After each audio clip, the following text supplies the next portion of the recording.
Welcome everybody to the DHC Sports Show. My name is Ed, also known as the Dad Hat, and with me I got a couple of my good friends here joining us tonight on the eve of their road trip. No, yeah, that's right. On the eve of the road trip, they're going to be heading on the road, headed to, I don't know, parts unknown, right? Parts unknown, nowhere in particular or in everywhere at the same time. So, um, welcome, my friends. How are you guys? Doing great. Can't complain. No, you better not. There is no complaining. That's right. There is no complaining. You're right, Patrick. By the way, he is low on the microphone. You're right. You're 100% right. I didn't know if it was just me. No, considering the technical difficulties that I had a couple weeks ago. It's like everybody gets it. You know what I'm saying? Yep. And mine is not. Ironically, mine's not been the internet connection in the longest time. It's just the microphone. That is true. Yeah. So ever since I switched my internet, I've been good. But how's that internet helping you out now? Oh, it's great. I love that. Love to hear that. Yeah, it's been good. All right, guys. Well, at least for what I need. Yeah, Drew. That's a lot of yellow today in this show. I don't know how I feel about this. That's a lot of yellow. Guys, again, welcome to the DHC Sports Show. This show is brought to you by Old Ford Baseball Company. Logan, check him out. Go and get his stuff, dude. His stuff is always good. We have gotten their shirts, their hoodies. We know one cares about the championship. We're also, you're right, Phil, less than 24 hours till college football, baby. But if you use code DADHAT, you're going to get 15% off your full purchase, whether it's a hat, whether it's a t-shirt, a combination, the hoodies, whatever it is that you'll see on his website, you're going to go ahead and get 15% off of his full purchase if you use code DADHAT, DADHAT, DADHAT. And that is it for the business. All right, let's go around the room. I don't even know why I'm going to start with you. What are you wearing today, my friend? What are you wearing? Go ahead, Patrick. Oh, you're talking to me. Okay. Yeah, talking to you. I had no idea who you were talking about. Yeah, no kidding. So today, first of all, shout out to the chat. Thanks for joining us. And today I'm wearing Lane State University. Lane State University, the Bayou Bengals. Some people in some circles may know it as Louisiana State University, but today we are Lane State University. Yep, wearing that pro football team hat and pro football team hoodie, and yeah, we're supporting. We're rocking Lane State University today. No, that's enough. That's enough of that. That's enough of that. All right, Mr. Interrupter. I see, Mr. Interrupter. I see you got a new name. What are you wearing as a hat, my friend? Me? Okay. Yeah, you, Interrupter. I didn't want to interrupt you there. No. I thought Patrick's hat stood for Loser State University. Oh, shots fired. Yeah. Shots fired. Or at least it will be after next weekend, so. Yeah. I'm wearing my Carolina Panthers hat. Nice little fitted hat for the Panthers. This is old school. And I was just gonna say, how old is that thing? This thing is like almost first season, second season. I was just about to say, is that an expansion? Season hat? That has to be an expansion because it has the CP on it. Yeah, this is totally like mid-90s. I got it either first or second season or somewhere in that. Yikes! So what's going on, Zach? Got my synchronized hippos t-shirt on tonight. So it's the mason jar with the hippo in it, dancing hippo. So that's what I'm rocking tonight. I like it. Mr. Influencer, what you got for us, my friend? This game just started half an hour late because there was like a quick shower that came through. Didn't even rain at my house, and I get here and there's all these gnats that are just like all over me. It's ridiculous. So today I have the Wichita Northwest Grizzlies hat and the DHC Sports Show Influencer Tampa Loser shirt because I will be seeing the boys in 48 hours. Yes, sir. We will see each other, all of us. Patrick should avoid Oxford, Mississippi for a while. Listen, I've got some gear that I'm going to fit in just fine in Oxford, Mississippi. I got plenty of it. So, Oh God, yeah, gross. so And because I'm gonna go see Eric here this weekend, I am wearing my wonderful hat from the Lake County Captains. Look at that. How beautiful is that hat, guys? Look at that. Look at the back. Look at the back. Look at that. Look at that. That's awesome. I still need- Eric, I what do think you I think? think I've got to get on there and order that. You have to, dude. This thing is legit. It's comfortable. It's lightweight, and it's breathable too. So like for the summer and things like that, it's a perfect hat for that. Yeah. So Confession about that, I have one. Surprising, shocking. Whoa. Hey, Grandpa, these little gnats that are bothering me are basically you. They just won't go away. Oh, Patrick, watch out for orange golf balls and French mustard bottles. So there it is. What's going on, Flex? How you guys doing in the chat? Thank you for joining us tonight. Yeah. Again, we are there's not a whole lot to talk about tonight, right? Not a whole lot of interesting things going on in the world of college football, of the NFL, Major League Baseball.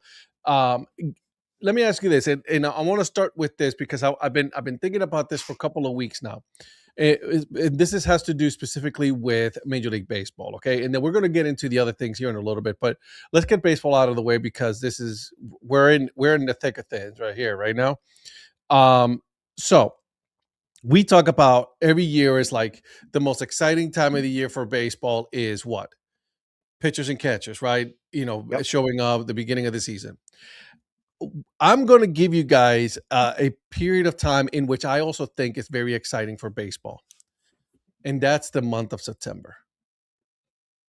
The month of September is one of the most exciting times for baseball because every time and I'm doing this, I'm guilty of this right now.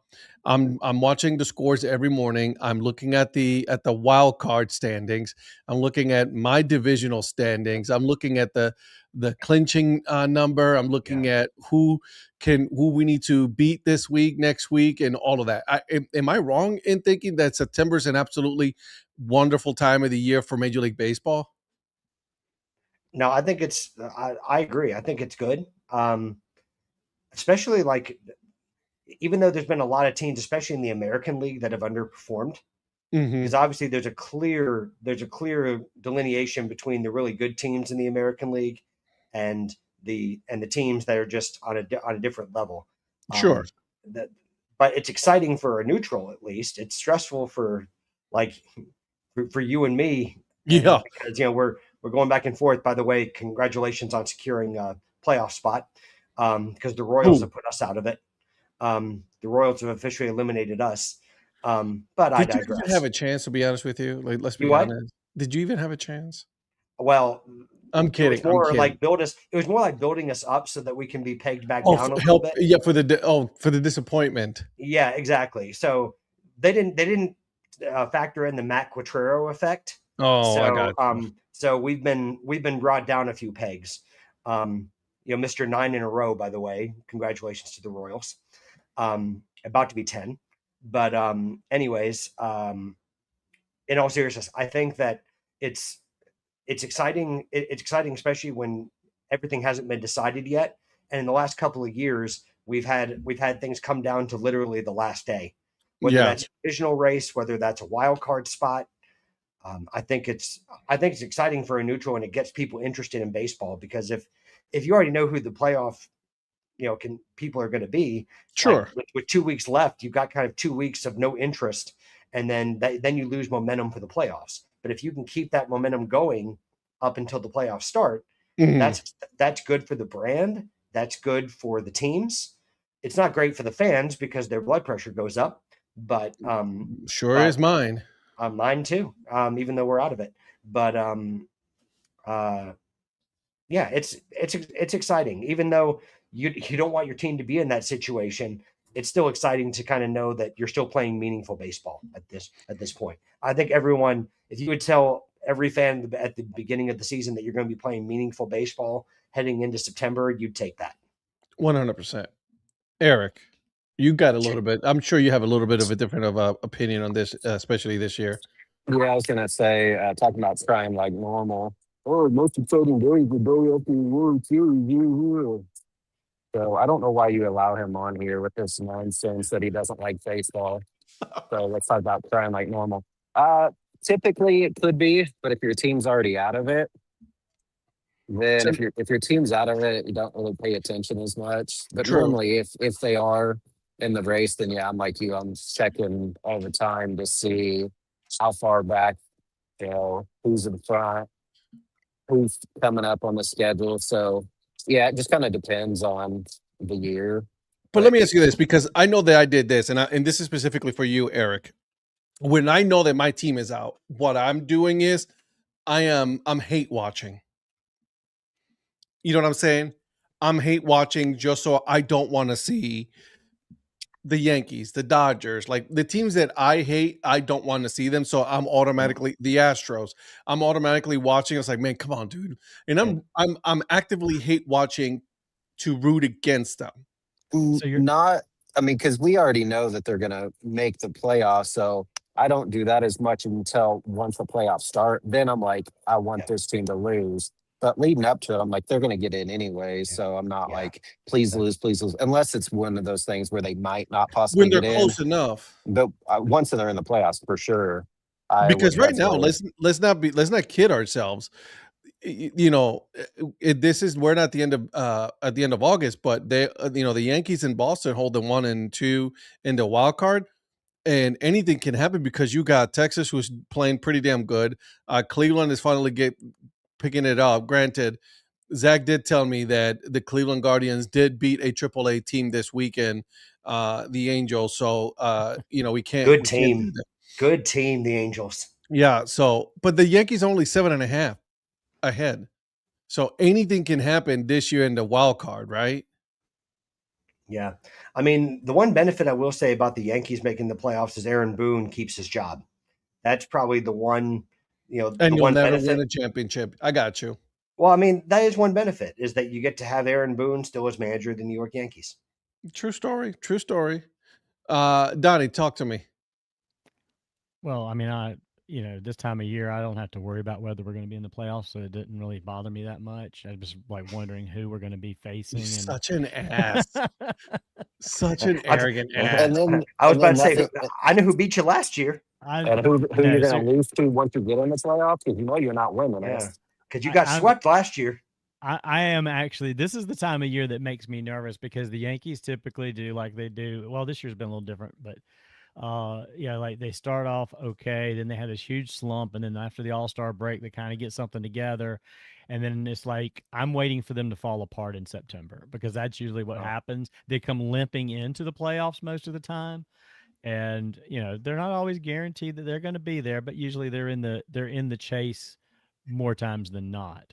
But what's the latest on Judge, Donnie? I don't think I haven't really seen anything specific. I don't think he's planning to play the rest of the year. Okay. What about Stanton? I was just going to ask about not give that. 2 shits about him. I wish they'd cut him. Good player, Stanton. Hey, how much do we got? You mean Gian can't run Stanton? Yeah. How many more years you got with him? Gian Monte Carlo Stanton is what he is. Who's the interrupter now, Ed? Yep. I know. All right. How many more years? I think he's got one more year. If I don't sign him to a 4-year extension. I think they're going to. No, the hell they better not. Want to bet they'll sign him to an extension, a year or 2 extension, guaranteed. No. How special? If they do that, I'm not sure what I'll do yet, but it would not. You'll still be a fan. Don't worry. Of all the things that the Cleveland Browns have done to me, personally, it would take. You know how many years it would take for the Yankees to get me to the same position you're in with the Browns? Did you notice how he just does his normal over the Browns and no one responded to him yesterday? Yeah, we knew it was coming, so we just watched it like, oh, it's just Ed. It's Ed. It's Ed being Ed. Yep. I got my thoughts on that. Just anyways, but yeah, he's not going to go anywhere. He's not. Giancarlo Stanton is not going to go anywhere. Donnie Weiss is not going to go anywhere, and he will always be. He will die Yankees fan, and he will not be able to see a championship ever again. Oh, No. we'll see some more championships. No, you won't. Man, Oh, no, yeah. I'm waiting for the joint press conference of Aaron Boone and Giancarlo Stanton signing twin 5-year extensions. Cannot wait to see that because it's going to happen. Yeah, If they don't, Cashman and Hal Steinbrenner, like kind of flanking either side. I will be disappointed, and that's at a minimum if they don't release Stanton after the season. They're going to re-sign him. They're not going to release him. If they resign him, that is absolute like mismanagement, poorly mismanaged. Well, they're not going to release him with the option he had. Like if it's like a player option, they're not going to just pay him. My man is going to stay a Yankee. He will retire a Yankee. George would have, but I don't think Hal would. Well, Hal's a coward. Hal's a great Donnie, owner. just Great owner, Hal. get used to the idea that your team is going to re-sign Giancarlo Stanton to an extension where he is going to retire a New York Yankee. It's gonna happen. All three of us see it. The only one that doesn't see it is you, my friend. And well, I don't want to see it, so I choose not to. You refuse to see it. That's right. right. Yeah, it didn't happen. If I didn't see it, it didn't happen. Wait, he's going to do those emojis like. Yeah. Oh no, he won't cover his mouth. He'll be swearing up and down. That's you the worry. one that will. That's the one. Yeah, exactly. I will be like, I don't want to hear it. I don't want to see it, but I'll tell you what I think about it. Yeah, exactly. So, did you hear about Donnie's new show? Oh, Pardon the interruption. It's a good show, I hear, or was. Still going on, isn't it? Yeah. PTI. I can't. PTI was it's still a good show. I used to watch it all the time. He's Kornheiser. All right, Canada. Kornweiser. Okay, I'll give you that one. Donnie Kornweiser. All right, really quick here. I want to go over a couple of the Major League Baseball scores, guys, really quick here. Final, Phillies beat the Mariners 6-0. The Pirates lost to the Padres 3-0. The Cleveland Guardians beat the Los Angeles Angels of Anaheim 4-3. Congratulations. Yeah, thank you. The Cincinnati Red Stockings beat the New York Giants. Anybody catch that one? I did. Was Yeah, that a I'm Hall of Fame game? trying to play homage to, the old Giants. The Giants of old. Nice. But they beat the San Francisco. Win, Patrick. Yeah. San Francisco lost 10-9.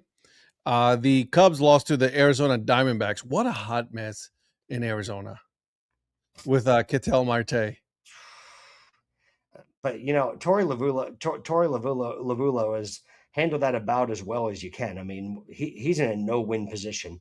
Yeah, he's in a lose-lose situation no matter what he does. Yeah, I think he's handled it. I mean, I don't know what Diamondbacks fans feel, but I think he's handled it really well.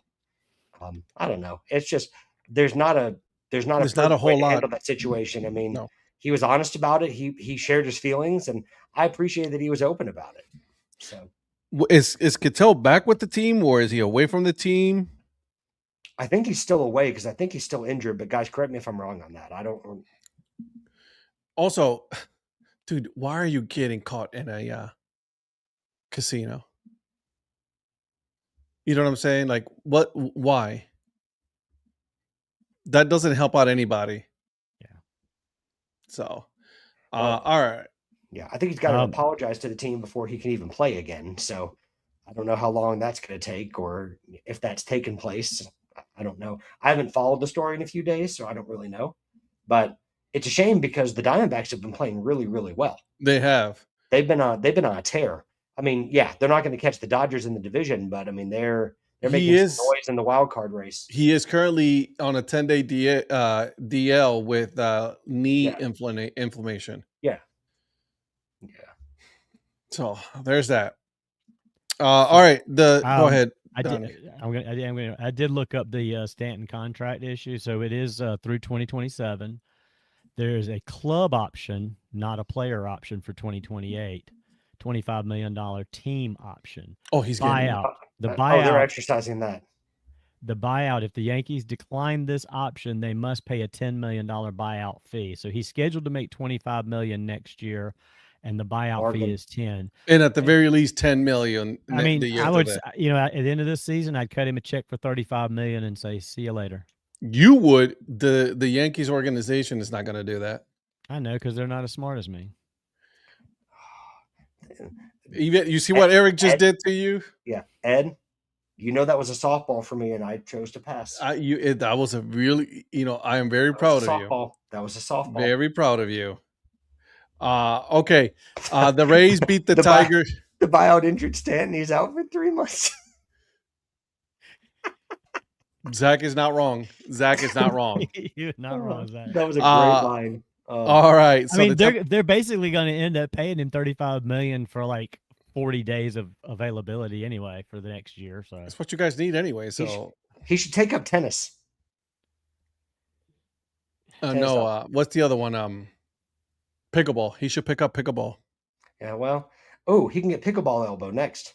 There you go. The Tampa Bay Rays beat the Detroit Tigers 3-0.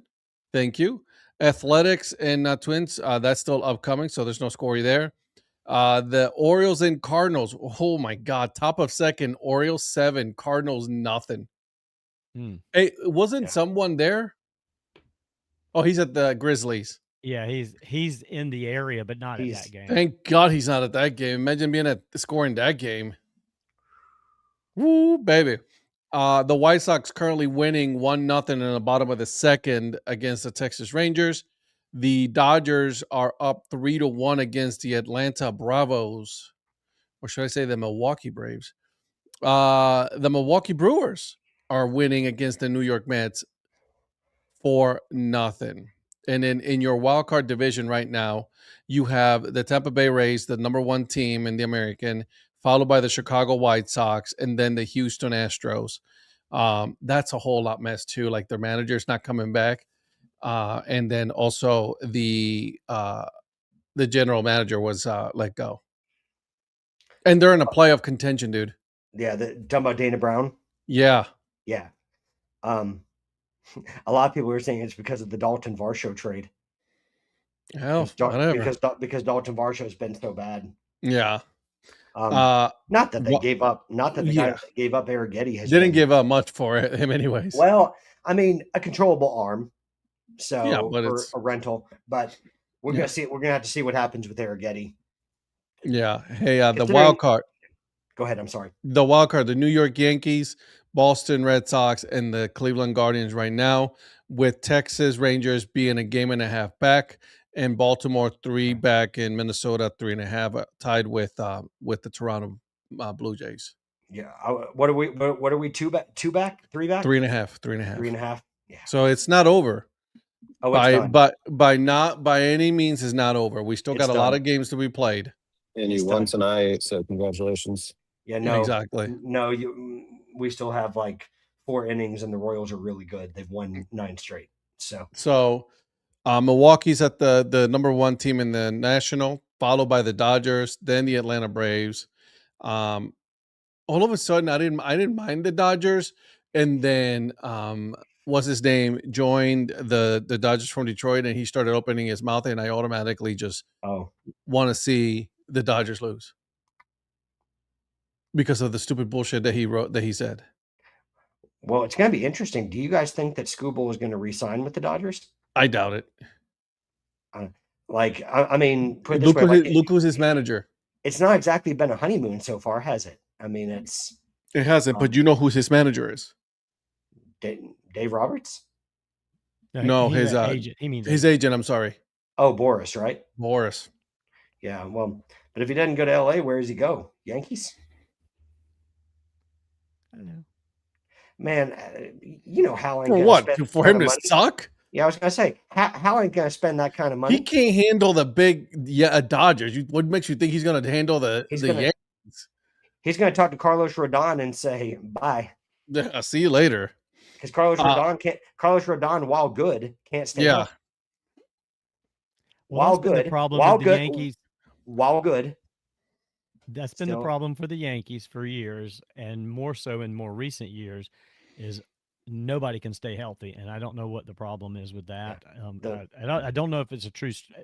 Seriously, I don't know if it's a strength and conditioning coach issue, because we have seen that in like college football and some other areas, or if it's just these guys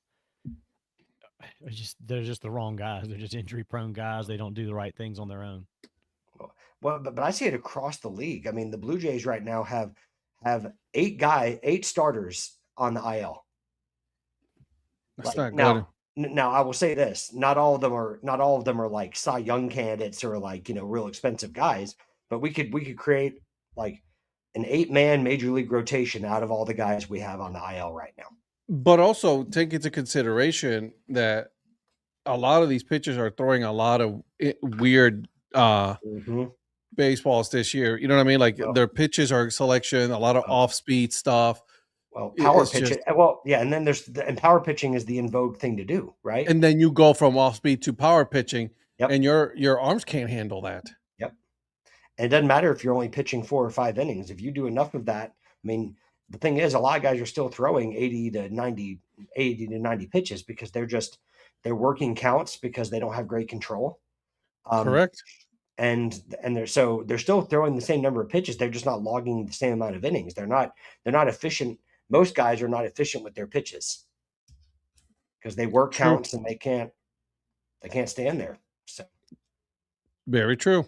Very true. Okay. And then just to finish up really quick here, guys, the wild card, the Chicago Cubs are 4 games up.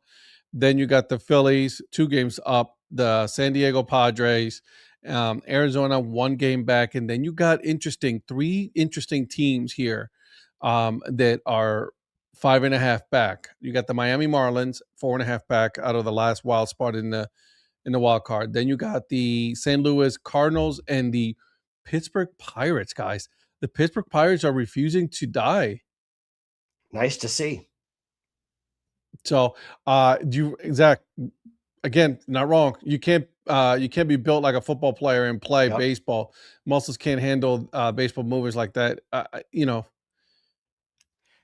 Well, that's the one thing is with the current, like, and really in the last handful of years, with diet and exercise and all. I mean, everybody is trying to be so muscular, so lean, and it's What's just wrong with that? it's the problem. It's what's causing the problem because they get so lean and tight muscles that the least little thing is an injury, a calf injury or whatever. So I'll take it. I'm already injured already as it is, so I'll take the lean. Donnie's still having issues with his microphone. Like, I don't know.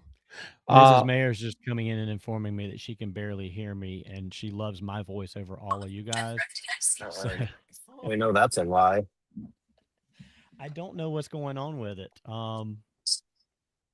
Go to your settings on your sounds. I mean, hey guys, yeah, I don't know what's going on with the New York Yankees. Donnie, have you tried turning it off and on again? Have you tried Is rebooting? that better? No. Boy, on the coaches. I can reboot and reload if you want me to. Yeah. Do you have your 3.5-inch floppy? I'm glad Patrick knows Donnie's size, though. All right, you guys give me a few minutes. I'll be right back. Bye, Felicia. Unreal. This is yeah, this is where we're at. The level of professionalism in this show. Just want to put that out there, guys. Absolutely. So, what game are you watching, Eric? Wind Surge and Arkansas Travelers. Are they the chickens? The growling chickens, Arkansas?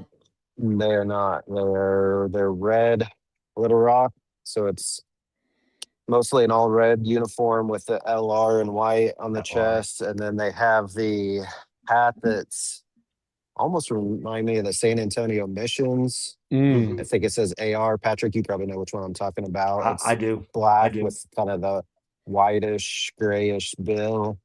I think it says like AR and Yeah. It almost looked like a that's the one. star on it. Atrav, I Yeah, mean, Atrav. yeah. And then Wichita's in their alternate navies. Just says wind surge in white across the chest, white pants. So For now, they're on the wind surge. right, only Yeah. for 11 more games. You can't really see it, but yeah, Well, 11 more games. And then we will be switching to the Turbo Tubs next year. are you excited about that? I am, yes. I mean, it's a name we already have. Right. It'll be interesting to see like all the gear they're gonna get, like the hats. You know, one thing I've talked about is the 4th of July. With the wind surge, it's red, white, and blue, so it fits in pretty easily. But with the colors that the Turbo Tubs have, I'd be curious what the 4th of July hats will look like. Yeah. But then they're gonna get, so they have 2 uniforms right now that are pretty loud, and they're gonna have to get some calmer ones that are just like home and away and alternate. So they're gonna have at least 3 or 4 more uniforms. So I'll be curious to see what those look like next year as well. I was Do you just think gonna they'll ask. keep the same hats? Go ahead, Ed. I'm sorry. Yeah, no, go ahead. Yeah, they used to only wear the teal ones, Hmm. and the that's all they would ever wear. But then when they switched and got a second Turbo Tubs jersey, then they started doing the purple with the orange, which is awesome. I love that hat. They've never worn the black one with the tub on it, and the troll driving the tub. They might just use that one now. That, and they came out with the one that it's the cream with the purple bill. Yeah. That one was just an alternate, but I'm assuming they'll use those 2 hats, but probably also do a couple others if I had to guess. I'm assuming they'd have to have a BP hat. And so, yeah, it'll be curious to see what it looks like next year. Yeah. So Todd Radum's maybe been at work making some additional marks. Very well might be. Yeah, good point. Well, I was going to say, like, and Eric, I think it was you that brought it up originally, or one of the people that brought it up. I know that they're not the only ones getting a new rebrand. I mean, obviously, we've talked about Syracuse in the past. We've talked about who's the other one? Scranton, Wilkes-Barre. We've talked about on this show, but I think you were one of the ones to reveal, Eric, that Springfield, the Cardinals, were going to be doing it. Virgil. Was it Virgil? Okay, I couldn't remember. I'm not going to take his credit, but yeah, it was Virgil. But I'm looking forward to it. Who knows Springfield what they're going to go Cards. with. Yeah. Zach, the last couple of years, Zach's at a tournament in Springfield. My guess is they'll probably play there again next summer. So if that's the case, then I'll be sure to check out a game. Well, do you think that, and again, this is just a thought that went through my head today, but do you think that Springfield is going to follow Wichita's lead and go with the Cashew Chickens as the primary identity, or do you think they're going to break and stay? I don't think they will, but it was the first thing that I thought of. Like, they put all this time and effort into the Cashew Chickens, and they've done all these different marks for it. You know, like it's not like they did one alternate identity with one logo. They've had, I think, 4 different logos in the past 4 years with that identity. That's the only reason. Normally, I get you. I get you. Like they made a suite out of it almost, but I think it's best to keep it where it is. But the thought crossed my mind, and I wanted to know what you guys thought of that. But the one thing that I would say is, yeah, Cashew Chicken is cool, but like I think the Turbo Tubs is more of I can see that being an actual team name, Turbo Tubs, more than Cashew Chickens. You know, like, oh, welcome your Springfield Cashew Chick. It doesn't, you know. Well, most teams don't go for food identities, right? I mean, it's true. You know, like they for a primary, like they kind of keep them for alternates. For like alternate identities. But I was just curious what you guys thought. I would be totally shocked if they went with Cashew Chickens. Yeah, I get the Turbo Tubs because the Turbo Tubs was a thing. I mean, and I get it's tied to the community as well as far as it was invented or whatever. But the Turbo Tubs is tied to more than just a food item. It's tied to an event and Tied to the history of a the cultural city. history there, and everything is. Yeah. Yeah. I agree. I agree. It's whatever it is, it has to be better than the Cardinals. Well, yeah. How's that? Yeah. I mean, it served its purpose for what it was for what it for what it did. For what it was, and it's time for it to go. Well, and I'm wondering if the Palm Beach Cardinals aren't far behind, because the Springfield Cardinals are doing it. Like I always thought, two teams that seemed to be holding out were the Cubs and the Cardinals as far as changing their team names.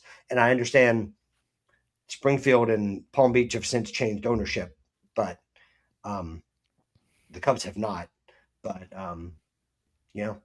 maybe a year or two down the line, maybe those frozen iguanas may not be just an alternate identity. So True. But I'm excited. I mean, Logovember is already becoming, which I know we're going to be heading into. Well, yeah, but I think it's coming earlier too. Like, so I think it's going to be shortly after the end of the season where we see, Eric, was it September that Springfield's doing theirs? October 6th. It's October. Okay. So, Scranton's not going to be far behind. Syracuse is finally going to be announcing theirs. Right. Wichita's obviously already done theirs. So, not a full rollout, but like at least announce that they're going to do it. Yeah. So, we'll see what happens. I mean, it's going to be exciting to see what happens. I'm with you. I love it. The whole Syracuse situation, that was a whole hot mess, dude. Like that was just bad all around. It was, but I've got to be honest with you and say I applaud them for how they handled it after the debacle. No, yeah. Like, I mean, you might as well just own it at this point and try to make something humorous out of it. Might as well make fun of yourself at this point. Well, I was going to say, you've already been embarrassed. With whether it was, I got the impression it was like an intellectual property type, an IP type thing. But you think so? I think so. I think that they had a mark that someone, I don't know that. I have no inside knowledge to know if that's Should what someone it was, tell that to the Cleveland Guardians so they can give their Guardians name back. Yeah, but it was an intellectual thing. Sorry, buddy, you can't have it. And again, no one has told me that, and I have no proof of that. But I just think that if it got to the level that it did, that someone at MLB said, we're not. I believe you that the major league lawyers came to them and said no. Well, just with as we all know, as we've seen more and more of that in the last couple of years, I say couple of years now, the last 5 years, 6 years, with MLB's increased involvement in MILB, there's a lot more legal, scrutiny that goes, legal scrutiny that everything goes through now. So. And I'm okay with that, but you should see the 3-page contract for renewing season tickets that I finally had to sign this year for the first time as a season ticket holder that I know is completely MLB necessitated. Yeah. At the same time though, that Major League Baseball has to protect their brand. Yeah. Because out there nowadays, you sneeze the wrong way at a ballpark, and then you're suing the team for negligence or whatever. You know what I mean? So it's like they got to protect themselves. They do. Well, it's a litigious society thing, right? And I know we're gonna. Speaking of litigious and court battles and everything, I know we're gonna get into that in another sport here in a little bit, but it's important that you do that, but I am glad that they're still doing things like Donnie, what the Columbia did with the synchronized hippos night, where there's still at least some latitude to have some fun, to do stuff like that. And to turn it as quickly as they did. Right. Because that came about after the February deadline and they got special exemption to do it. Yeah. To know that there's the ability to do that. Like we've seen it with the moon mammoths. We've now seen it with the synchronized hippos. To know that there is, I know it takes a lot of work to do that, but to know that there is the ability to do that is a good thing. Right. So like I said, I know I'm critical of MILB and MLB at times, but I also want to acknowledge when they do things well. So seeing your synchronized hippos t-shirt reminded me of that. I thought that was a great night. I was kind of hoping they would, probably too early to do the Oh look, Eric. Donnie got a jersey. I just wanted you guys to see that. How big is your jersey collection now, Donnie? No, I don't know. I'm just I honestly don't know. I haven't counted them. That's why you This got is to do an this is my Instagram, favorite and then you can aspect. know how many you have. This yeah, is my you can favorite do aspect. you the- can do the butt you can crack. do D-Rock's jerseys. No, you can't. That's copyright.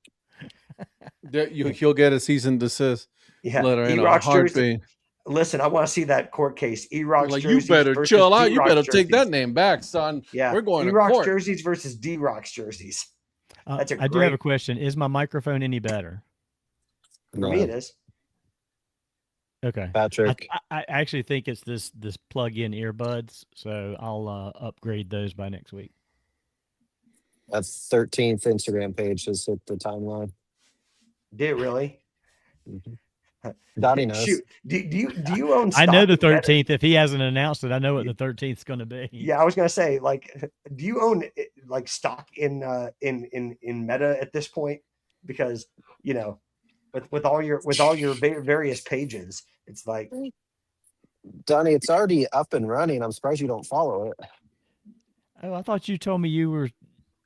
Okay, I misunderstood your message. I posted it and then I didn't like it, so I came back in and reposted it again. Okay, Is it because I beer looked for related? it. I looked for it. I thought you said you had some stuff to do with it, so I What'd you haven't say, looked Ed? back. Beer related? Yeah. Kind of had an idea. Beers of the world. Beers of minor league baseball. It's Wait, more like this, Ed. Beer. Wait, beer Eric- sticker. Eric, you like beer? A little bit. Okay, yeah, I learned something new every day. That's crazy. Yeah, man. Okay, guys. So let's have a little conversation here. Thank you, everybody, for joining us today. Just want to let you guys know that we have litigious suing university. I like that one. We gotta make a quick announcement here, guys, because the DHC Sports Show, the league is set. This year we're only going to do 10, so we have 10 teams. Okay. And just recently, as recent as yesterday, I believe, we had our final person join the league. Oh, And cool. so we're finally excited because it's going to be interesting this year. Eric has no room to talk now, guys. No room to talk. Okay. He has now going to just having to deal with the fact that, like, if he picks a bad team, that's on him. Okay, guys? It's completely on him this time around, because we are going to just say, hey, you have 10 teams. You have an option to do as many players as you have available that are pretty good this year. Okay? I can't wait until he just starts in week 1 saying, "This team's terrible." Yeah, Ooh, exactly. terrible. So if Donnie, if you don't mind, go ahead and look for the breaking news, because we got to make an announcement on the final person joining the league. All right, let's see here. If you can find the it. last person that probably has to do this, but give me Oh a second. God. Let's Go just do this. to Let's just do media this. Here you go. assets.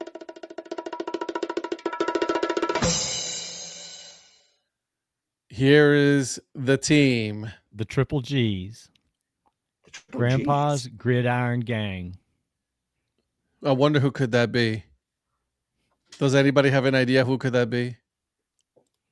Eric? I'm not playing. Take my team behind a 10 player. I'm done. That's it. I quit.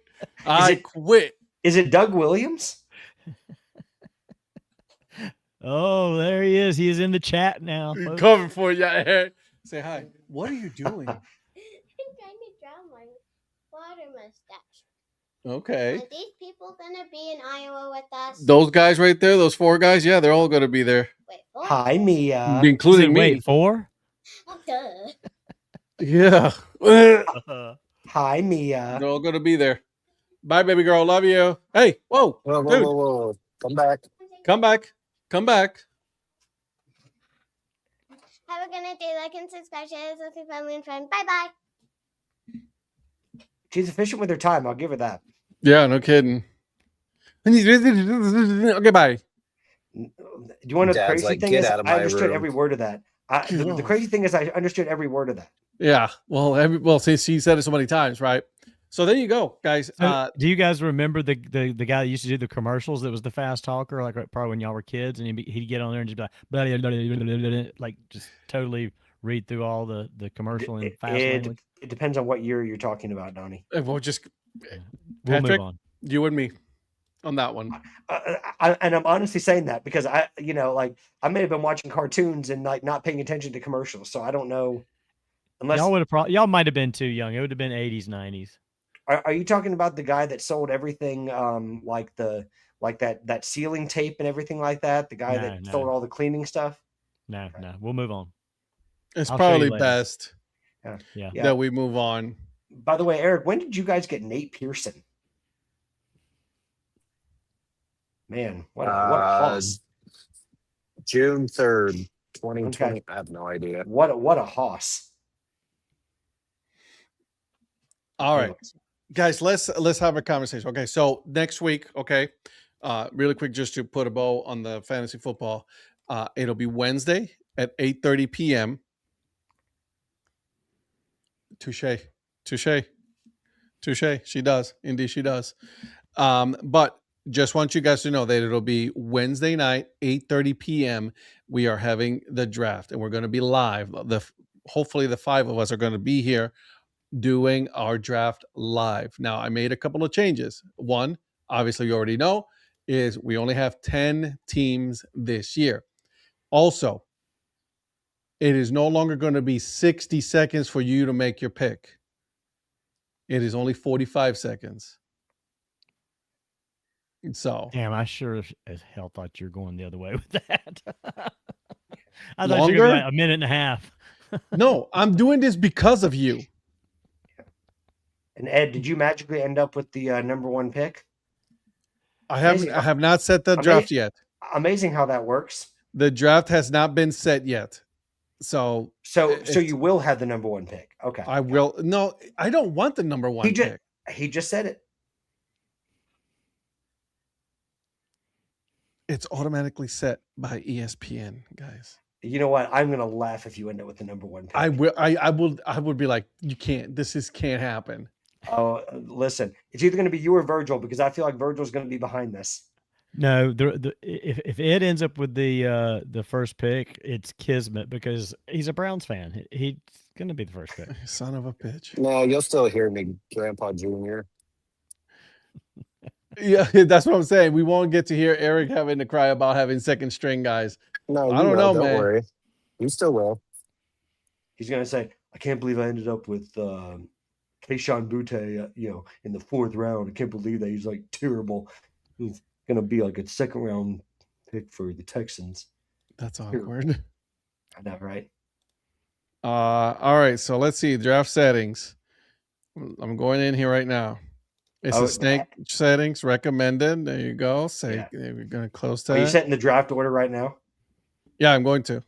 Oh God. Let's see. The Dad Hat, number 1. Yeah. Ed Rivera, number 1 pick. Wait, hold on. And the 2nd, 3rd, and 4th picks. Yeah. Draft settings, snake, Wednesday 8:30, random recommended. Why are they calling this draft after Grandpa? Yeah, Eric, did you know there's a setting where the league commissioner automatically can set themselves to make a number 1 pick? Yeah, that's what he's doing. Yeah, amazing. But I didn't know the draft was named after Grandpa. Believe it or not, I can't set the draft order. Yep.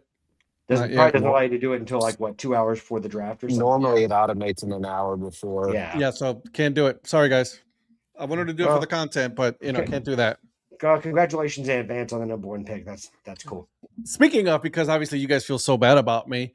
Not really, you don't. But let's talk a little bit about Cleveland Browns because we got to get in the NFL here because the Cleveland Browns are involved in 2 separate things that are just kind of egregious. But one of them is the where there's other teams involved. So I'm going to put that on hold, and then let's talk about the biggest one, that is Deshaun Watson. As you guys already know, this Saturday after the game, he was playing in the third quarter, and came in the second half and absolutely just laid an absolute shit brick. I mean, he played like absolute garbage. And then they asked him, asked some questions and everything, and then he just doubled down on the fact that it's not it really, it's the fans' fault, really. They never accepted him, and they were booing when there was injured. So it's more personal than anything else, and not his play. It was more personal. And to that I say, yes, it is personal. No one wants you in Cleveland after, especially. Here's the thing, and you guys will know this from me. Like, if you win in Cleveland, you ain't got nothing to say. We'll support you. Just win. We are so desperate for winning with this team that we'll support someone of the caliber that is Deshaun Watson. And for him to play the victim card is absolutely irresponsible of him. It is ignorant, and it's unbecoming of him. That cannot happen. He cannot play that victim card ever. After everything that he's been accused of, and then on top of that, of the type of money that he got from the Cleveland Browns. Give me Haslam. I'll keep Haslam. And so I was talking to Virgil, and Virgil this is what he thinks. He thinks that he only has 2 games, Deshaun Watson, because he was named the starter. Deshaun Watson has 2 games, and those 2 games are because they're both away. The first 2 games of the season. And so they're just wanted to put him out there because he needs to, honestly, in order for him to keep his job, in my opinion, he needs to win both games. And he needs to be convincingly good at winning that game. Not because of the defense won, but because of him. And it's not good for him. He's not good. If he shows up as a starter in Cleveland, he is going to get mercilessly booed in that place. Who are the first 2 games? The Jaguars, it's one of them. Yeah, that's game 1 right there. Game 1, dude. That's right off the rip. Let's just go ahead. Go Donnie's team, and then who's the second one?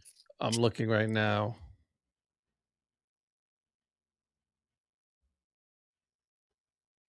The Browns. So the next one is I forgot. The Buccaneers. Right. Oh, so we're just gonna stay. We're just gonna stay down in Florida. They're gonna stay in Florida, and they're playing Baker Mayfield.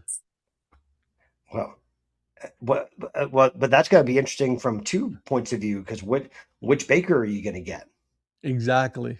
Are you gonna get one that's gonna channel his? Because we know he's PO'd, right? Oh, he has a chip. Is he gonna channel that into, this is what you're gonna lose if you don't pay me, or is he gonna say? I think it's a combination of both. I don't care. Honestly, or he's like, I don't care. No, I think it's I am going to go out there and I'm going to make the Cleveland Browns hurt. Yeah, I think his motivation is twofold for that reason, because of his experience in Cleveland, right? So either way, if he plays good this whole year, he's going to get paid no matter what, whether by Tampa or by someone else. Someone's going to pay him. So I don't think that's the sole motivation for this game. I think his motivation is more on Cleveland did me wrong. I'm going to make them pay, and I'm going to make it hurt and hurt the whole game. That's his goal. Yeah. And actually, an honest question for you, Ed. I thought Monken did Monken say that it was on a game-to-game basis with Deshaun? No. Because he made it sound like he was the nailed-on starter. He just said he's the starter. Do you think? But do you think Shador is really waiting in the wings? Yes. Okay. Because if I was Shador, that's what I'd be doing. I'd be getting my gym reps in, and I'd be 100%. And listen, I'd be taking those second team reps like I was the first team guy, and I'd be ready to go because Shador Sanders is just waiting. He's licking his chops. He's handled it really good. I have to say that about him. You know what I mean? He's the fact I handled haven't it heard him very in the news. professionally. Yeah. The fact I haven't heard him in the news is a credit to him. Exactly. So there it is. Eric, any thoughts? No, I mean, not doing.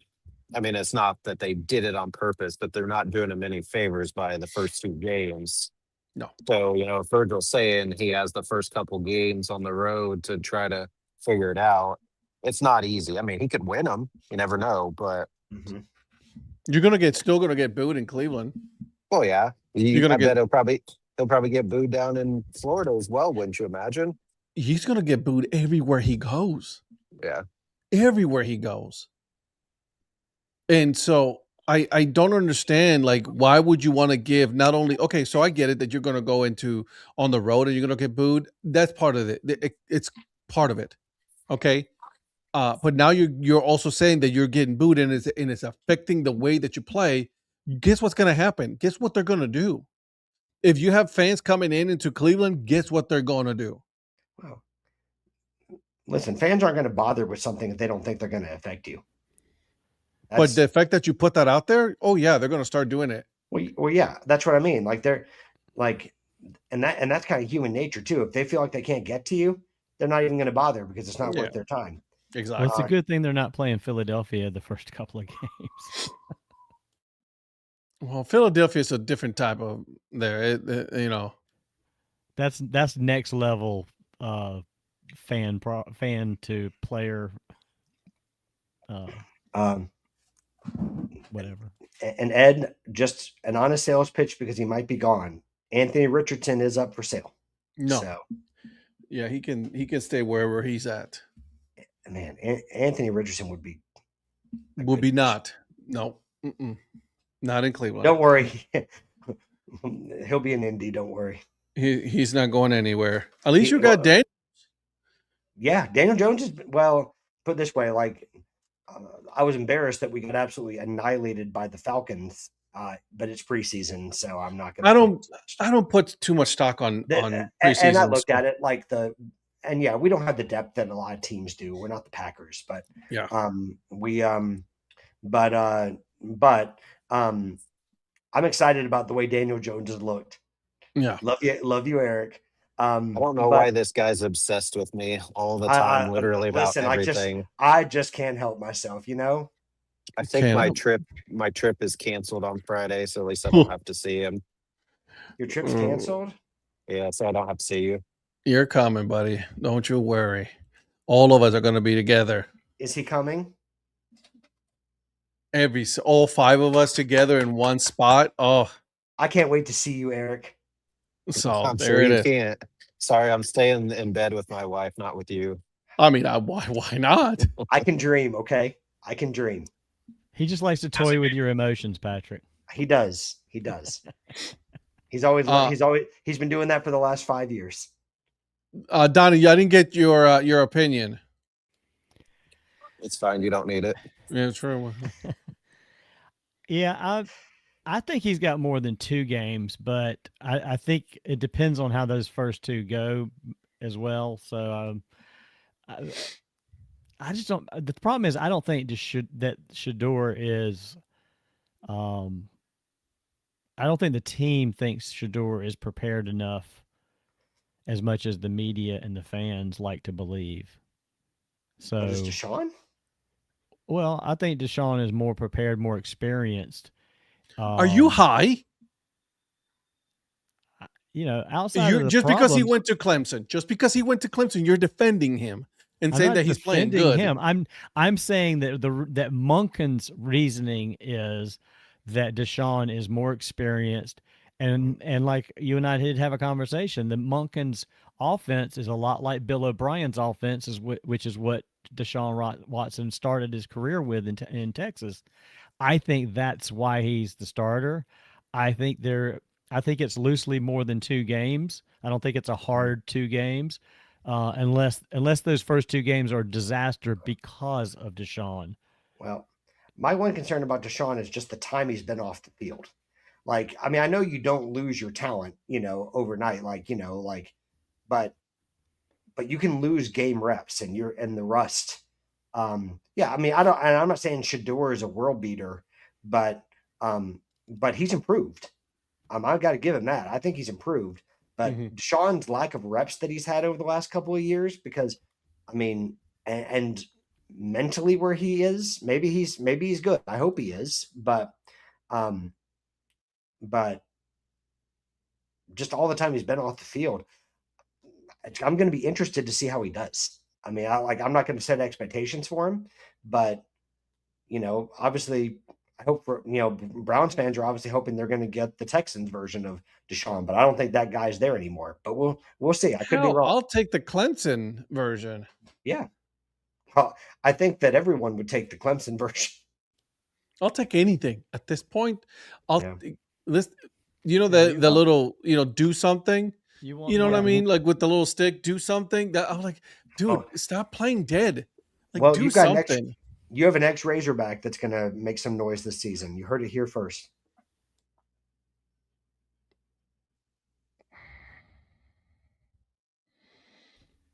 He's going to come in for a couple third down plays. He's going to be great.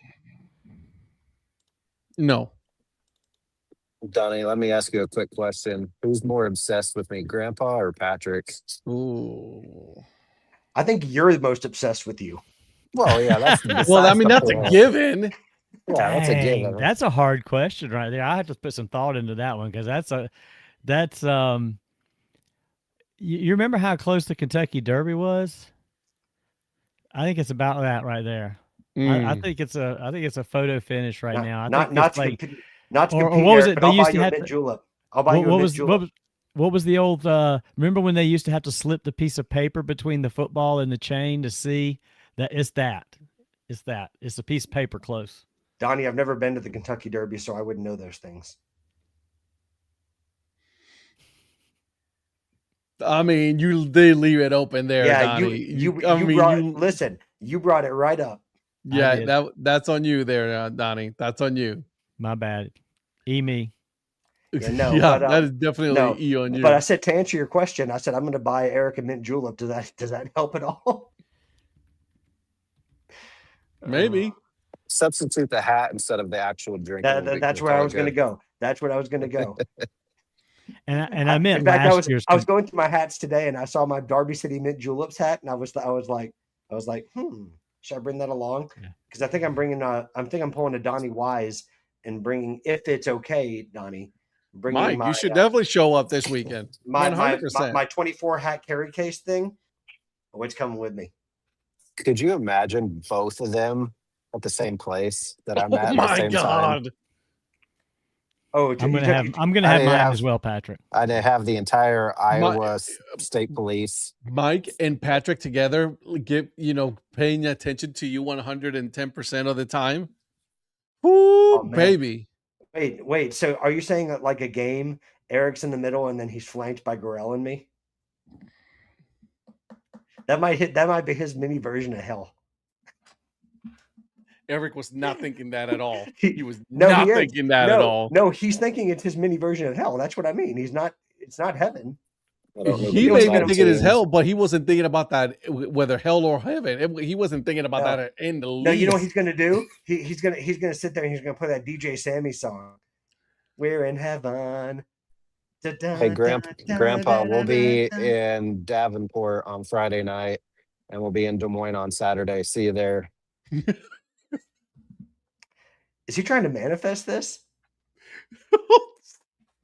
Davenport and Des Moines. Oh, Eric, you cracked me up, bro. I see what he did there. That was good. I'll give you that. That was good, brother. Uh-oh. Eric. Uh-oh. If you can make it to Burlington and find his mother's house and send him a picture of you and his mom, that would really go over well. He won't. He won't. Surely she's. Oh, never mind. Yeah. Well, Donnie, you got to do something I didn't get to do. You got to meet Mama Prophet. Yeah. Eric wouldn't let me meet Mama Prophet. That woman's a saint. She is a saint. Well, I guess he had put up with Joe for 46 years. Damn. No, she's done more charity than that. Okay, Because she so waited so 48 long to years, have you, and including Nick. that was that many more years she had to deal with it. She had to wait 6 years after to make sure she perfected the last one.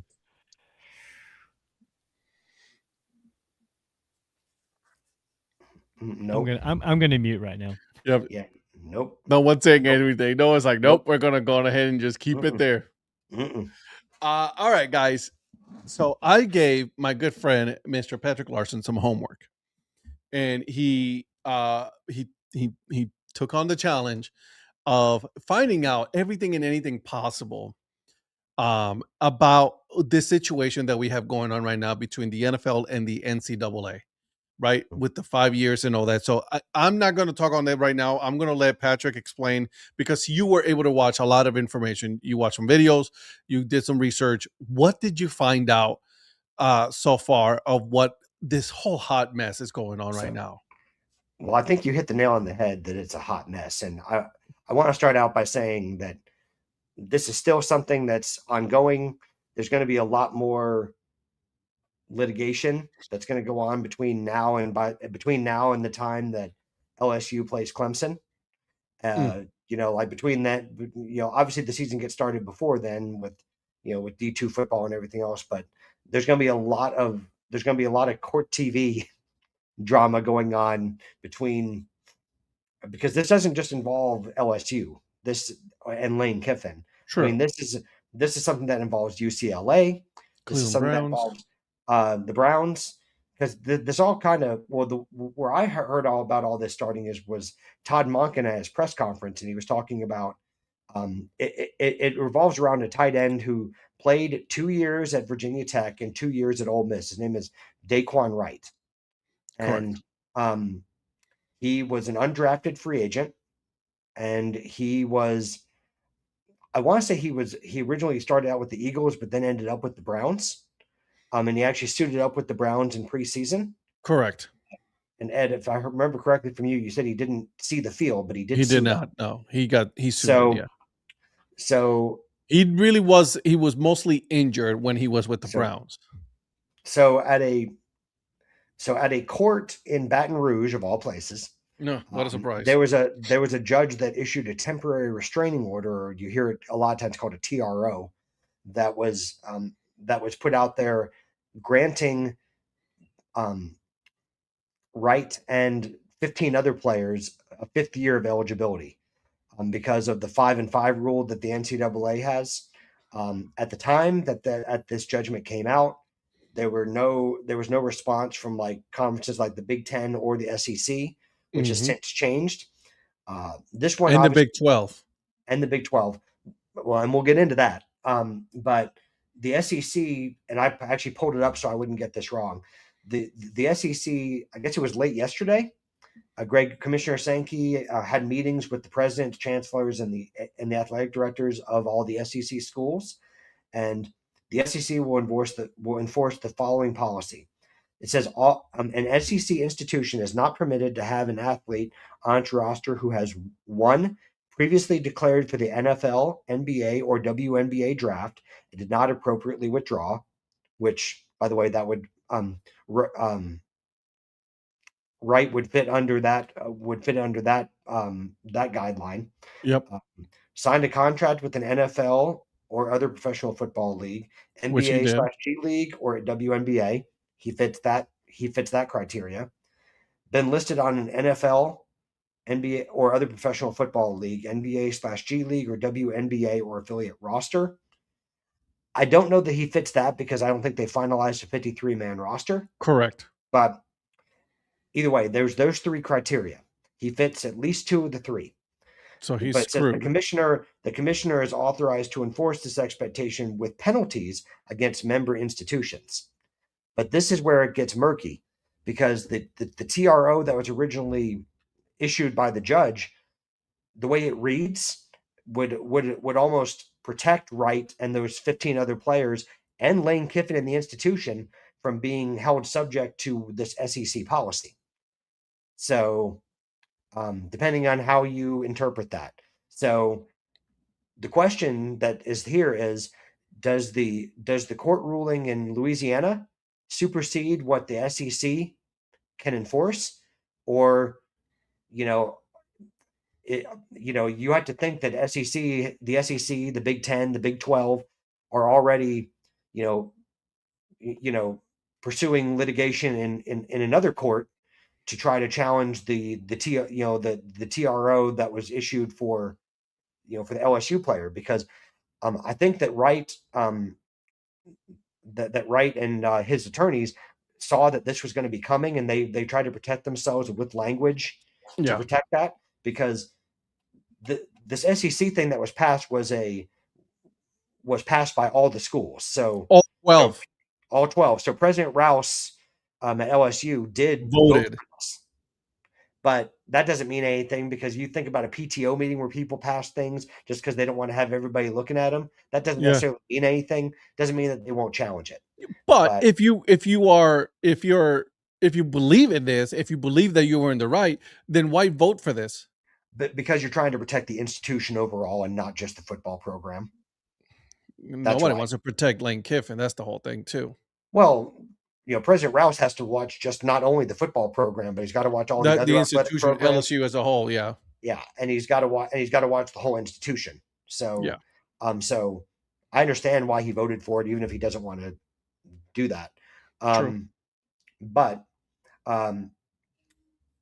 Zach, so the temporary restraining order also apparently protects them against any team that they play.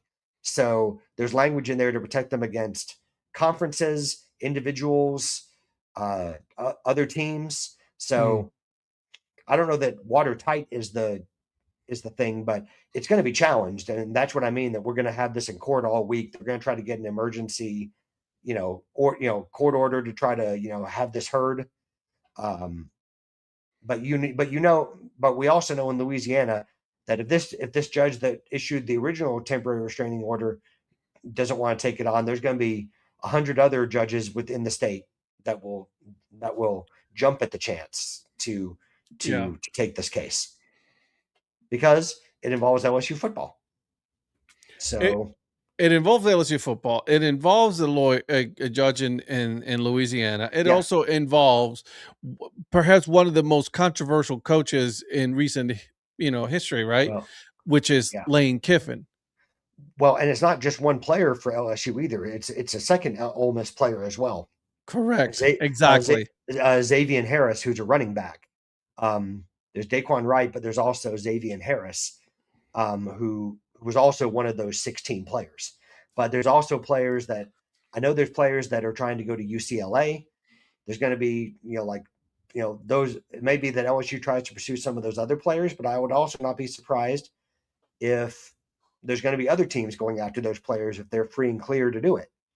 Because once you do one, but I've got a couple of situations here that I'm worried about how does this play out, because I think a lot of this plays out from inaction from the NCAA and from the institutions for not having some kind of collective bargaining agreement with these guys. Because how long have we been talking about, and this is not about whether you're pro-union or not, but like these guys are employees, like these guys are professional athletes at this point. So there's got to be some kind of collective bargaining agreement. But as long as you don't have a collective bargaining agreement in place, where there's parameters that are put in place, or there's some kind of governance put in place, you're going to have more situations like this. Because, because what happens if you take they were talking about this on one of the videos I was watching. Think about what happens down the line if you have someone they spend a second round pick on someone that ends up being a bust. What stops them from going back to college? Is a professional team going to be able to go back and recoup the money that they spent, or the draft capital? Are they going to be compensated for the draft capital that they had if the person decides they want to enter the transfer portal and go back to college? Because you're opening up the floodgates. And then there's what happened with Brendan Sorsby. Like, Brendan Sorsby was denied by the Big 12.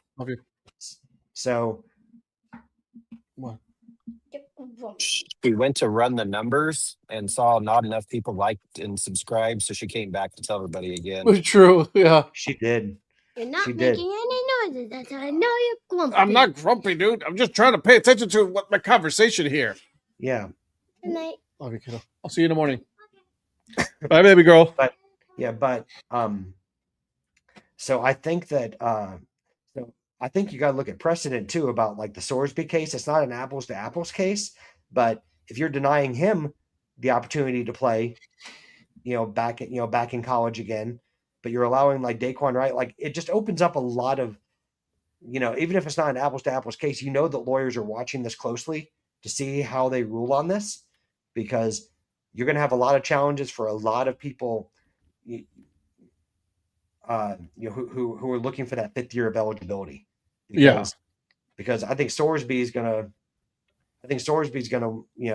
that his legal representatives are going to try to bring it back, even though it's not the same thing. Because the other thing is that the SEC original rule before this TRO was ever put in place is that to fight that ghost transfer portal thing last year, they put in place that you needed to enter the transfer portal at least no more than 5 days after the end of the season. So to be able to specifically to switch between teams in a conference, the SEC rule is 5 days after the season ends. But in this case, he's not switching from, Ole Miss to LSU. He's switching from the Cleveland Browns and going through waivers, and if he clears waivers, entering the transfer portal and going to LSU. Yeah. So I think everyone's going to be watching this to see, because it's the first case of its kind. I think you're going to see other weird cases like this coming, because we've already seen the ghost transfer portal. They closed that loophole. But as long as you don't have a collective bargaining agreement, you're going to have more challenging cases like this, and it's going to impact the NFL. It's going to impact major conferences. I mean, we've only heard from the SEC, the Big Ten, and the Big 12. What's the ACC going to do? Like, what are the other big conferences going to do? Like, The ACC's not doing anything. They don't want to get involved in this. No, they're a bum conference, right, Donnie? Dabo will take charge, like he did last year when he made sure that LSU player had to sit out. Patrick. Yep. Patrick. Oh, don't worry. I got you. Damn it.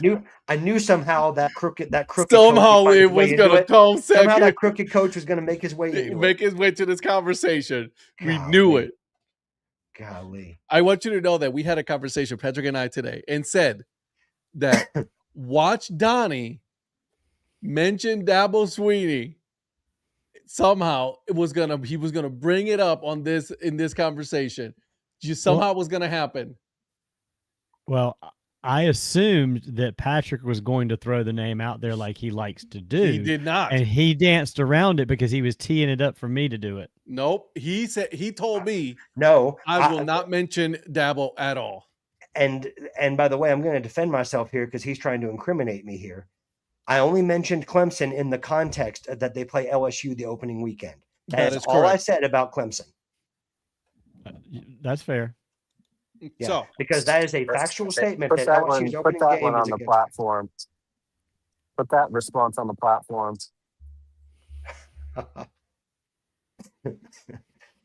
Oh, somebody's listening from the Gateway Grizzlies. Yes, he just texted me. He's not going to be able to do a tour of the place. So what? But I'll tell you this: those Disco Penguin hats were pretty cool, though.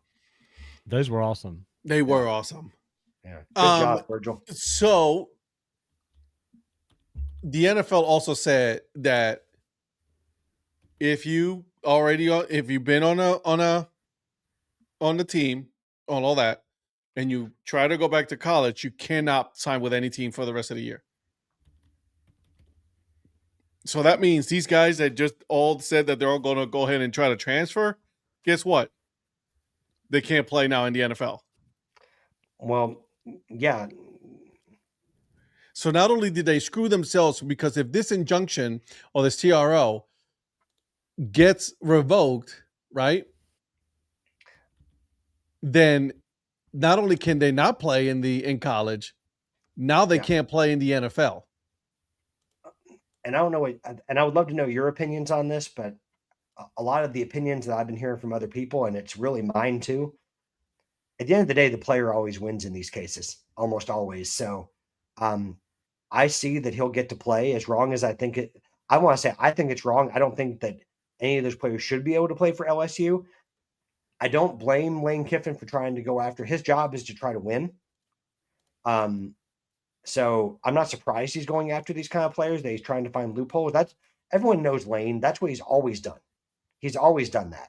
He's always tried to use the rules to his advantage, but he's paid to do that.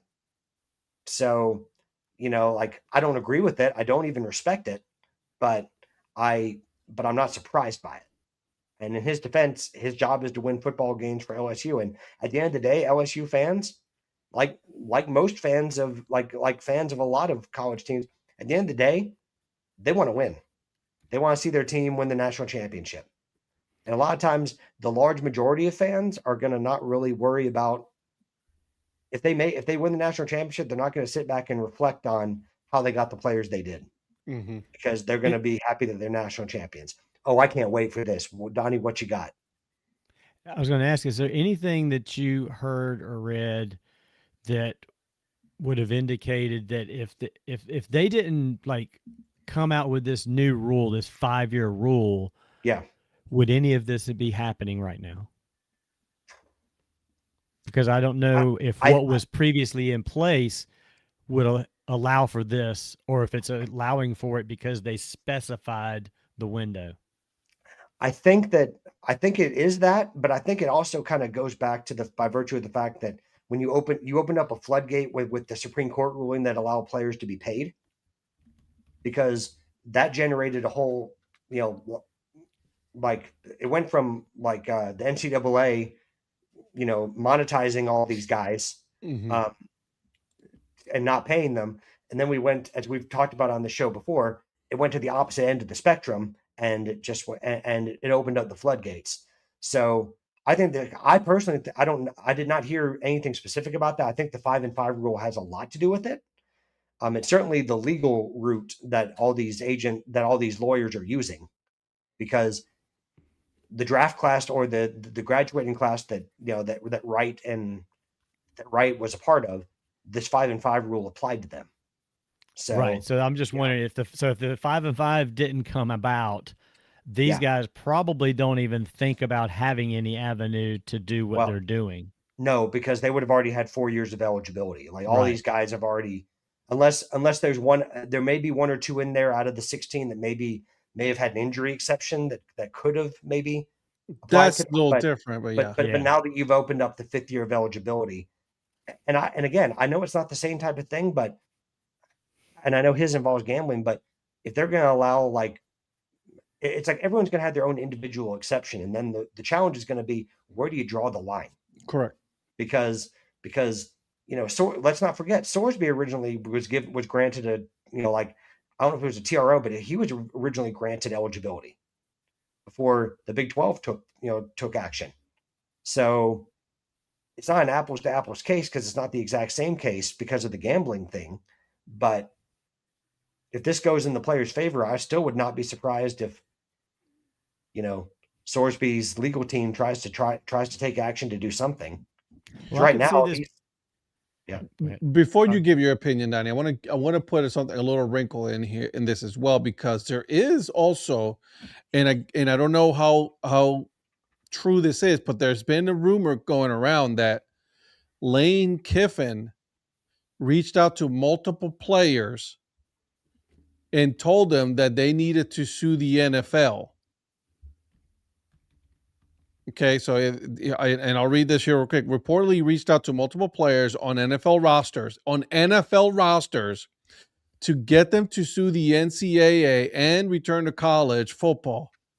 Okay, the Tigers have already landed 3 former NFL players, Harris, Daquan Wright, and Junior Tiwalamaka. Junior Tuialamaka. Yeah, he was at Notre Dame. Real quick, just because you mentioned Junior Tuialamaka. So with his, they were asking Marcus Freeman about that. And they said, because he was a great player for Notre Dame. And they said, would you want him back? And he's like, the school year is getting ready to start. The season's getting ready to start. He would be so far behind, they would not be putting him in a good position. And so they didn't even entertain trying to bring him back. Oh, they would have loved to. 'Cause like I said, he was one of our best defensive players. But Freeman just straight up said, unfortunately, he had to go, transfer to LSU or wherever because it's just way, way too late for him to try to come in at like today when they Yeah, and play the here in season like starts 2 next weeks. week. Yeah. And he goes with, and it's, true for a lot of people, but for Notre Dame, the academics are so rigorous. He's like, it's going to be near impossible. So he straight up said, unfortunately, we just couldn't bring him back. They basically had to move on already. So that's an interesting little wrinkle in all of this. If and I'm sure the NFL is going to get involved in this, right, and doing their own investigation and what's happening, and they're going to be looking at Lane Kiffin, specifically Lane Kiffin, on what he's been able to do. Because let's be honest, if it was any other coach, we had this discussion, Donnie and Patrick, we would not be having this big of an issue, right? Like it is because of the person that it is that's doing this. And not only that, but he's already landed 3 out of those 16 players. He's landed 3 of those players. That's not a good sign. And I get it. And I'm with you, and I'll let you guys talk here in a minute. I get it that you're playing by the rules that have been set in front of you. I get that. But there's some things that you just like, dude, do we really want to go down this road? Like at some point, do you want to say, it's like, do we want to, as a college, as a team, as a coaching staff, as a managing group, do we want to go down this route? Because once we make this decision, we got to live with it. Well, LSU's already made those kind of decisions across their sports. So, because we talk about Lane, but let's face it, LSU's done it in men's college basketball. There's like we can talk about women's college basketball with the Ukrainian basketball player who quit. The Russian player brought in and the Ukrainian player quit. Yeah. Yep. Like they've been doing it with just their hires, much less, their head coaches, 3 controversial head coaches that you guys have in 3 major sports. That's not a good look at LSU. It's well, so I was like, do you think they're afraid of this? They've already courted controversy across their college athletics. They aren't scared of this. No, but it's it's just not a good look. Like, and if Lane, it's not. But honestly, do you think LSU fans care? No, they don't. But here's my question to you. They could care. You know what? They love us. LSU fans loving us against the world mentality. Yeah, a lot of people do. Yeah, they're going to channel that. They're going to channel that. It doesn't necessarily mean it's going to result in championships. True, but it's gonna. But let me ask you guys this question. Okay, and I got to give Virgil credit for this one, okay? Because he's the one that said it, and I wish he was here for this conversation. But if this is true, if these allegations are true, right? Is this death penalty worthy? I don't think anything is going to get to that level in this day and age. It's too much money. But you're going to be taking a lot of stuff away from this team then. You're going to do a lot of penalties, no playoffs, no bowl games for a certain amount of years. A lot of that stuff is going to go away, and that's where they make a lot of their money. Well, a lot of this is just changing the landscape. Yeah. A lot of this just changes the landscape, of college sports. It's not that it hasn't already changed. True. It just changes the way things are done, and things have always been done a certain way in college athletics. And I think at the end of the day, the NCAA is ultimately responsible for the way they governed it for years. And then it, turned into this. So I think at the end of the day, it comes back on the the conferences in NCAA for not doing anything for years, and then Now they're being forced to do something. well, yeah, well now a ruling went against them because for years, whenever anyone legally challenged them, it always ruled in favor of the NCAA. Well, now you've seen a lot more things ruled for athletes and it's changing the way they have to do business, and they don't know how to handle it. It's sort of uncharted. It's uncharted waters for everybody. True. Eric. Well, I was actually going to ask a side question. Patrick, do you guys go to Oxford this year? I think you guys do. I think we do. Yeah. We check. I'll check the schedule. Who would get booed more, Lane going back to Oxford or Deshaun literally anywhere that he goes to play? Ooh. Yeah. So we go September 19th. That's early. Yeah, to Vaught Hemingway. And memories is going to be fresh of all this that's going on. All eyes are going to be on that game. I think Lane to Oxford is going to be worse than anything Deshaun will have to deal with right now, because there's some NFL fans that don't give a crap about the Deshaun thing as much as the Oxford fans would care about the Lane thing. Well, I don't know, man. I don't know. Well, I'm thinking about like Vaught the head of NIL at Ole Miss called in the FBI to check their office for bugs. I'm like, so it's gotten to whole other levels. But obviously the LSU Ole Miss rivalry is now it was already a rivalry, right? But I mean, it's right now it's on a completely different level, and we'll see if it stays at the temperature it is right now. But right now it's at a fever pitch. So decent baseball movie, not great. I was wondering if Eric was going to react to that. But, we'll see what happens. Something I wanted to jump in on earlier, but I didn't want to interrupt. Mr. Politician. Well, two things. I'm about to forget what I was going to say now for the first thing. Oh crap! I sure did.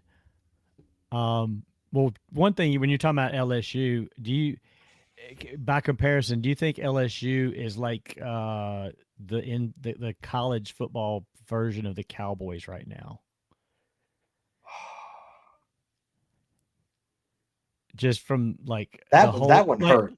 Well, I mean, Lane's not a Jerry Jones, but still, just like the team that everybody wants to hate and the team that thinks that they're the great team. That's the aspect I was going for there. Yeah. No. I mean, I could see the comparison. Oh, the other thing that actually I wanted to bring up was when you were talking about where we were talking about the 5-5 rule and the impact. I see this actually like because there was part of me that wondered why they were just like, obviously they're trying to chase a way to lock down what they let get out of control. And I think that I could see actually what this ends up being is like a couple of year process of pain for a longer term solution / fix. So they did this rule. They're dealing with these players wanting to come back and suing, and they know that that's going to be something they're going to have to deal with this year. By dealing with it this year, even if they lose these cases and these players come to play, they then add to the rule for next year, and then they add to the rule the year after that. With all of the negatives that come back, they start working towards what they should have done in the first place, which is a good, tight rule. And I think you just accept the short-term pain for the long-term gain is what I think they're trying to do. Well, I think that they're fighting against rules that aren't in place yet. I mean, like it's right, and they're trying to get rules in place and see what happens to those rules when they put them in place. Right. And then, because it's all they're always reactionary anyway, rather than being upfront. So I think this is that reactionary method. let's Yeah. throw this on the wall, see what sticks, and then Yeah. see what we have to chase next. But you have law firms that are spending, like a lot of staff time to try to find loopholes so they can take on clients to fight these rules. Because let's face it, college athletics has become a lucrative business, right? So if Absolutely. you're successful and you can get your firm on the map with fighting these cases, like whoever's taking on these 16 players, you're going to invest resources to do that. That's a worthy thing. Whether you agree with it, right, wrong, or indifferent, you know that there's going to be, maybe not every firm. There's not going to be every firm's cup of tea, but the ones that do are going to make sure to do that. So It's gonna be. We are about to find out how this is going. Because again, it's not over, guys. Right? NCAA and other conferences are going to ask for injunctions on this again. You know what I mean? yeah. So it's Yeah. gonna happen. Oh, for sure. And by the way, I went ahead on the DHC Sports thread. I put a poll out. Who is hated more right now, Lane Kiffin or Deshaun Watson? So Could you imagine? And I'm really not saying this to try to bring your blood pressure up, Ed. Could you Mhm. imagine Lane Kiffin getting the head coaching job in Cleveland? Oh Jesus! I quit. That would be the ultimate return to the NFL to take over. It would be, but you know what? But would that not be very Lane? That would be very Lane, and that would be very Like- of a Browns thing to be done. 100%. Well, Jimmy Haslam likes to make a splash, right? So, which is what the Deshaun The thing wrong was. splash. But I said, but it's what he always does. But if Lane was ever tempted to go back to the NFL, which I don't know that he would at this point, because of the Like, whole, why would you?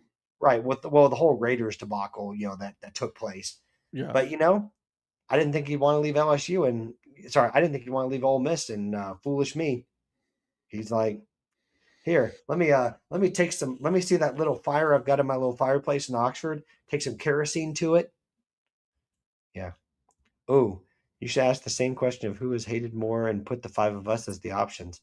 I was gonna say, well, yeah, that's hands down easy. I was gonna say add Grandpa to the list of the first poll that you did. Or you could also do a poll about who likes Eric more, Garrell or me. See what the fans say. Does the NCAA need CBN consulting to tell them what to do properly? Does the NCAA need CBN consulting to tell them what to do properly? For real. Shoot. Everyone thinks we only do minor league logos. No, we can do college football. We can do NFL. We can tell them what we think works versus what they're doing for sure. We're a multi-purpose consulting firm. By the way, man, it's only going to let me do 4 right now. Yeah, Eric, Kenny Lofton almost gave me a scare there in the 9th. Whatever that Kenny Lofton guy is that you guys have. Kenny. Well, Ed, I get the lowest amount of votes, but just put the other 4 of you guys in there. What'd you say? This dude. He's trying to get out of it. He's trying to be, you know what? It's not even worth it. He's not even worth it. Not even worth it. Nope. He's trying to be like his coach. I could never. There you go. It's out there. Put it out there. So did you seriously? I did. Oh man, I got to go vote in this. Did you put the 5th one in the comments or something? So I did another poll with just one name in the, because like you can do 2 separate threads. You know what I mean? And so I put it on the other one. It's on the comments. Okay. So you'll be able to see it. Ooh, let me see. Well, good thing Grandpa doesn't have social media, so he can't vote.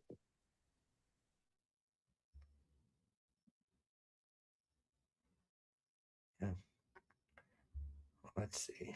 Trying to get to my. Is this on Threads? Yeah. Threads is the only one that's letting me do polls right now, just so you guys know. With Twitter, can't do Twitter, can't do on Blue Sky, so it's very frustrating.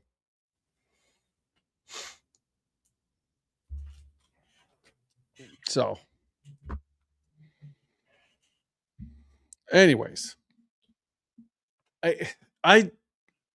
if Lane Kiffin goes to the Browns, I swear to God, I quit. I can't handle this much. Yeah, well, listen, I think it's very, very unlikely we ever see that. But of course, I've said there's no way in the world things are going to happen, and then they do. So It's true. yeah. But someone brought up another good point about and this is going to be another legal challenge at some point.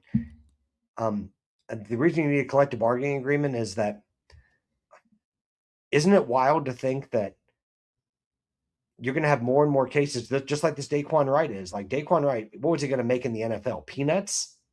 Well, he Or was what- on draft. special- Where was like Daquan? Was it What? Brown? That was Browns. Yeah. He was Browns. He was yeah. an undrafted free agent. So So he was going to be at best a practice squad.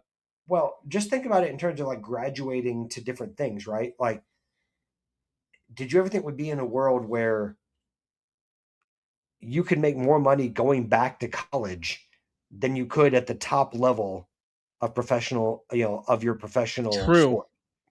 And like that in and of itself is a problem, because then you're going to have people starting to say, well, are athletes paid enough? Meaning in terms of like a minimum salary, right? Yeah. That if you have guys on a 50, men and women on a 50, on a roster, professional roster, that can make more in college than they do in a professional capacity, like that inherently is a problem. And I'm not I sitting don't here trying to disagree, say, yeah. I'm not trying to say that, professional athletes need to make more money. That's not what I'm saying. But No, I know what you mean. But for people, it was interesting because the person that was saying this is someone who works in like union negotiations, and they're like that. So this is not like an original idea for me, but I thought it was a really interesting point of when you're doing like, labor negotiations, like that inherently is an issue, because you think as you graduate more in your field or, in your athletics, that you would make more money or more compensation. You don't think you would revert back to make more money. Wasn't there some quarterbacks in the NFL that were making more in NIL last year than some of the rookie quarterbacks that had been drafted? Oh yeah. Well, I mean, Yeah. Correct. who was it? The Dolphins guy, Quinn Ewers. Like he had an $8 million offer to go, from somewhere to go play. And when he got drafted, in the 6th round or something like that, he ain't making that. He's not making $8 million in his whole contract, and he would have made it in 1 year. So like I said, that's who I think of a lot of the time. That inherently is a problem. Diego Pavia would have made more money staying in college, right? Speaking of Diego Pavia, where is he? I heard he was signing in Cleveland. Was he, or has he considered this return for 5th-year option deal and go back to college for another year? Well, I think if Daquan Wright ends up playing against Clemson, you're going to be hearing a lot more about this type of thing. But the other problem is just from a moral standpoint, and again, that's this is loaded too, but it's unfair to the players that have already worked through spring practice and everything else that have And made the team. Because if you're bringing in Daquan Wright, that means there's a player that's currently on LSU's roster that's going to lose his spot. Their spot. Xavier Harris. There's another guy that's going to be cut, because it's not like you get bonus roster spots.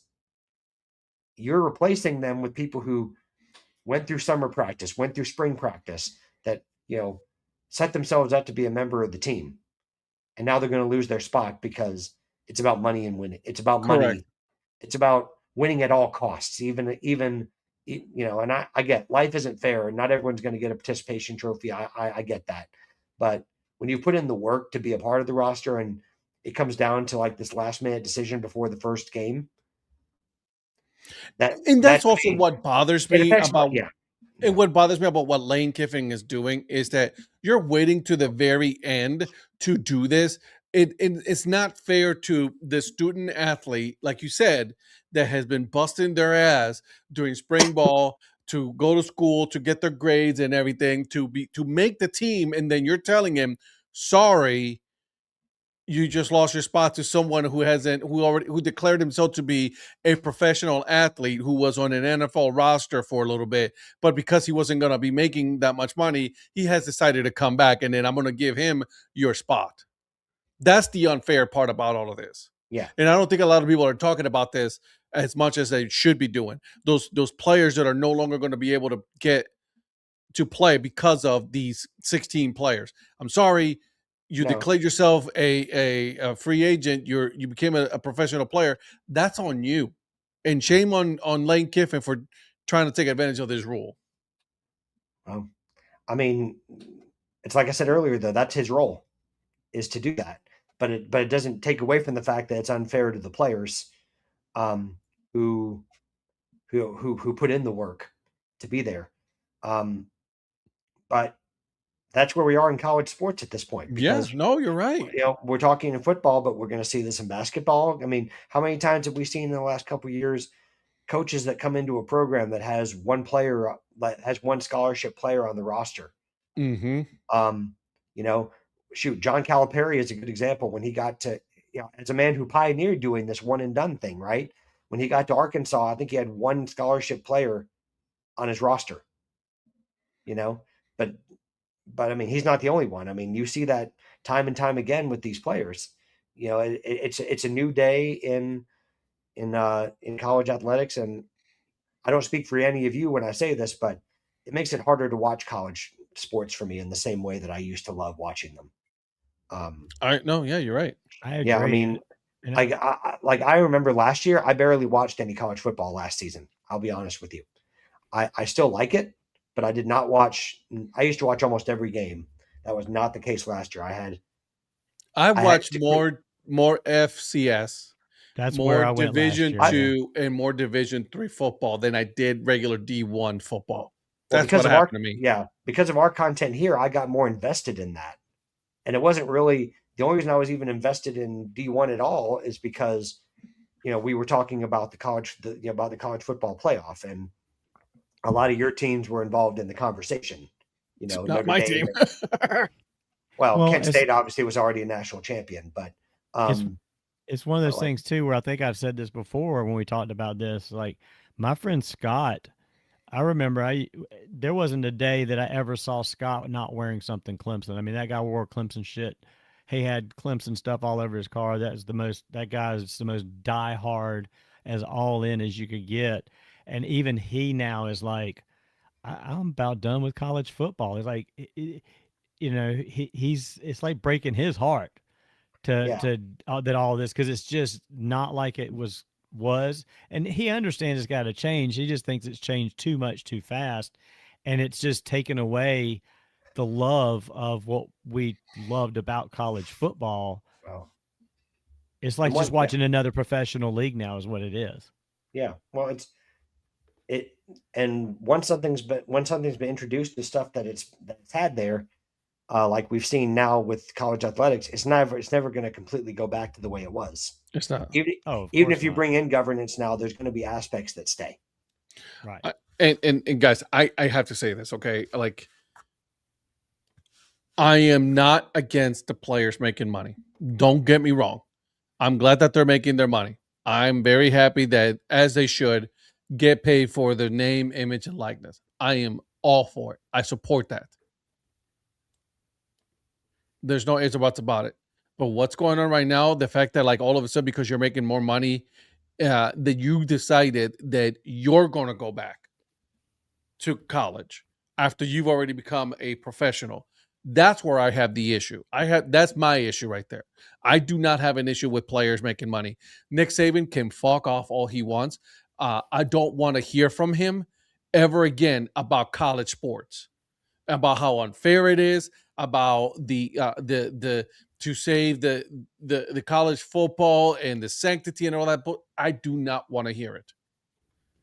He was one of the most of 3 or 4 colleges that took advantage of players. You want to become a professional, you're going to have to pay the price and sit, and not play. And all they did was collect players. And now players took it upon themselves to be like, nah, dude, I'm going to go to this one because not only am I going to get to play, I'm also going to get paid. I don't care about Alabama. I don't care about LSU. I don't care about Ohio State. So, Yeah. Eric. Well, yeah. No, man, I agree with what you're saying. That it comes to a point, but yeah, once you're with a professional team, that's it. Like, there's That's it. You're no done. coming back. Yeah, but yeah, no, they should definitely get paid. Hopefully, my kid here soon gets paid when he'll go through kind of all that too, but probably not to the same degree. But you never know. Yeah. But what's That's what's my the favorite difference? baseball prospect right now. But what's the difference between a player that's like, you know what, after 3 years, I'm going to declare myself, for the draft, and that's it. You're done. You got picked. You're all playing professional sports. Yeah. But because you didn't get your way, and because you have someone allegedly calling you to say you should sue, so that way you can come back and play, and we'll pay you money. Hey, Eric, tell Z-Prof that he's ranked number 1 on the Prospector's top 100. You can tell them in 2 days if you want. Z-Prof is ranked number 1 on the Prospector's top 100. 10 out of 10 across the board. Donnie, you're quiet. I'm No, just that's not just his interrupting anybody. microphone. You what? He's like, if Patrick would just shut up, I'd start talking. I didn't want to interrupt. He's so full of shit. Don't change your names. I didn't change it. I didn't put it there. Oh, no. Yeah, you did. I did not. None of us did. It was on there when I got on. It was already there. None of us changed it. No, I agree with you. I think the players, again, we've said for years, the players need to get paid. They just need to do a proper structure, and nobody did a proper structure. They just basically opened the door and let everybody run out on the playground, and now they're trying to get everybody back in the classroom, and they just can't round them back up. Mm-hmm. But that goes back to what I was saying earlier. They throw this rule out there saying, okay, we're going to give you a 5-year window, and that's it. Well, there's people taking advantage of that. They'll turn around and find a way to close that loophole. And just as the players and people, these agents have their lawyers, these universities have just as much of an expensive lawyer as these other guys. They're going to find ways to close the loopholes down to where the players get paid, but there's limitations on you come in and you play. And I do believe they're going to eventually do some changes with the transfer portal to where it's not a year-to-year thing. Mm-hmm. I just don't know if I don't think the players across the divisions or across the levels of college football could become a single union. It would be too many. I think you'd have to have different unions by different levels and collectively bargain. I just don't think you can get to that level of professionalism with this, in my opinion. But I do think that they're going to keep trying to tighten the rules down, and they will get to a compromisable position with the players getting paid, but there's limitations to how long you can play once you start playing. Yeah. Like, listen, I also got to say, right, like, and to your point, you took money from this college, you're going to stay there now because you took that money. Just because now somebody a year later is going to offer you more money and you're going to take that money that you made from this other college, that's not going to, that you can't be doing that either. So make that money. Good for you. Now stay where you're at. Okay. You cannot be transferring year to year to year because that's unfair. Yeah. To other players. Yeah, you can't have that guy that like transferred like 6 or 7 schools. He was at Georgia State, and I think he was at LSU, and he was forget how many schools. It was like 5 or 6. Yeah, not 7. It was ridiculous. Yeah, it's one too many. Well, and again, not to bring it back to Clemson, but they had the guy that transferred to Clemson was in class for 5 days, and then here comes Ole Miss, I knew it. and he jumps like he wasn't even there 5 days. Like, you cannot let that happen. I don't care whether it's Clemson, I don't care whether it's LSU or Notre Dame or whatever. I mean, you get a player that transfers in, and then within that 5 days he's there already starting classes. Yeah. Some other school comes in and says, we'll give you more money, and you're like, okay. I mean, you can't do that. Yeah, no, you can't be doing that. No, you're right. You're 100% right. So, I just there has to be some changes. In Lane's defense, that was a situation where Lane's staff was just continuing what he did. So, exactly. Yeah, so I'm like, it's really rich coming from Ole Miss when it's like you act like you're not still doing it yourselves, and I ain't mad at it. I'm just like, don't pretend like it's always like it's okay when it's benefiting you, but it's not okay when it hurts you.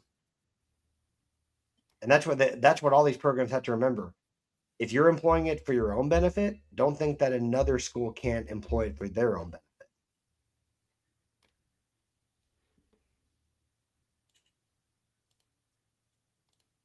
Agreed. Yeah. So LSU's got to be careful. Like, what goes around comes around. I mean, and you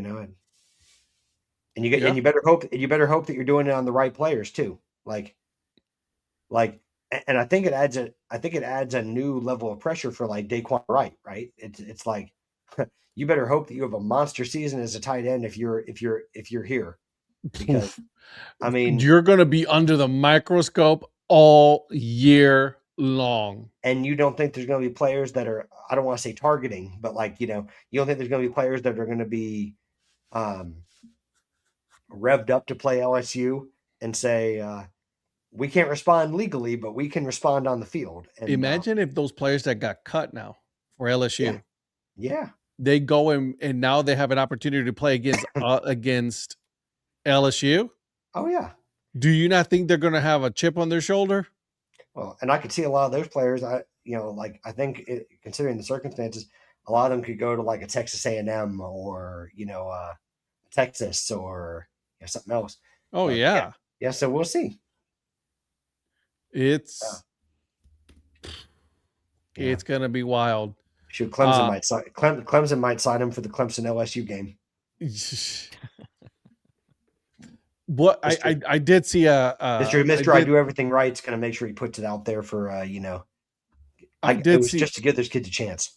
I did see a message where it says that only Lane Kiffin can make Dabo Swinney likable when they play against each other. Rooting for Dabo and Clemson against LSU. So I don't know. And the producer's going to be rooting for is he going to be rooting for Dabo against LSU? Who, are you talking about me? Yeah, you. You don't, you can't be rooting for Lane Kiffin right now, man. You can't be doing that. At least Lane admits it. At least Lane admits that he's a dick. He's an asshole. True story. Look at Patrick finding the loophole in his own argument. I mean, it's a very LSU thing to do. That's what we do. That's right. That's what we do. You put him on the spot. You put him on the spot, and he's thinking for a second. All of a sudden, he finds a loophole and just boom. Yeah, no. But you know what? What I've learned as an LSU fan, especially in recent times, would not surprise me one bit to see Clemson win that game. It just feels like the ingredients are in the air for just that kind of thing to happen. You know how sports has a funny way of just coming back around, and it's like there's going to be a lot of stuff off the field, but when it comes on the field, I could easily see. Are we? Is that in Baton Rouge or is that in? Yeah, because y'all came to Clemson last year. That's right. Would not surprise me if you guys came in and won. Honestly, it's not like that would be inconceivable for that to happen. I mean, no, How many I hope games it happens, but I'm not. didn't you guys win last year, or did we win? No, y'all won. Did we win? We should have won, but y'all won. Oh, that's right. That game was on when we were in Spartanburg, wasn't it? Yeah. Yeah. But considering that LSU has lost like what 3 of their last 4 like openers in these big types of games, they lost 2 against Florida State. Like it's I don't want to say written in the stars, but I would not be surprised in the slightest to see, with all the hype that's coming into this, that Clemson goes in and wins in Baton Rouge. Would not surprise me. I hope not, but I hope it. But it would be that's the case. Well, I said it would be a story. Oh yeah. Can you imagine, especially if he's successful in getting these guys on the field, that say that Daquan Wright gets the ball passed to him and then he kind of fumbles the pass, and then there's an interception for a pick 6. Oh man, there's so many storylines I could think of with this. All right, it was a good conversation today, guys. Thank you for joining us tonight. Eric, what you got going on? So today on the Unfun Habits podcast, in 2 days, we are heading to Iowa. And then in 3 days, we will be at the Field of Dreams. So there is a brand new Northwoods League team that's starting next year called the Dyersville Dreamers. Chris Goodell's the president and owner of the new Northwoods League team. So we talked Dyersville Dreamers on the EFA today. I love it. Love it. Love it. Love it. And on the Dad Hat Chronicles podcast, Donnie and I, we talk about episode 3 of season 2 of Brockmire. It was an interesting conversation. And I didn't appreciate what Mr. Paul Caputo said about, feeling that he was listening to his parents' conversation. I don't appreciate that bullshit. So I thought that meant it was wholesome content. Yeah, it was. Well, it wasn't the most wholesome episode. It was not the most wholesome episode. I mean, sweet Jesus. So, guys, so by this time, this weekend, this is the last show before we all get together. This weekend, I know that some people are leaving early tomorrow morning for people Iowa. Are leaving in a few hours. To pick up one person at his gated community that he lives in, about 6 a.m. Okay, so, I was going to ask, what time does said person need to be ready? That's the target, is 6 a.m. Okay. God bless you. And so I will be flying in on Friday. I should be there, see you guys at the game on the Cedar Rapids Colonels. Private plane. Absolutely. There's a hurricane coming in. Shut up, bro. It's been good. I have not said a word. I have been keeping it quiet. I am not saying anything. So, guys, we will see you guys on, so here we go. Sunday night, we have the Dad Hat Chronicles podcast. Will be live Sunday night. We don't know where Donnie's going to be, but he's going to be live from somewhere. I'm going to be here. And then Monday night, we will have the Break Even Sports at 8:30 p.m. The Premier League is already off to its stars, the La Liga. So we have a lot of things to talk about. Then FCS football is already by this time would have started by then. So we are about to have some fun. And then, of course, next week, we will all get together. We're going to have the draft. And then we're going to talk about what happened during the Corporate Media Meetup. So thank you for joining us, guys.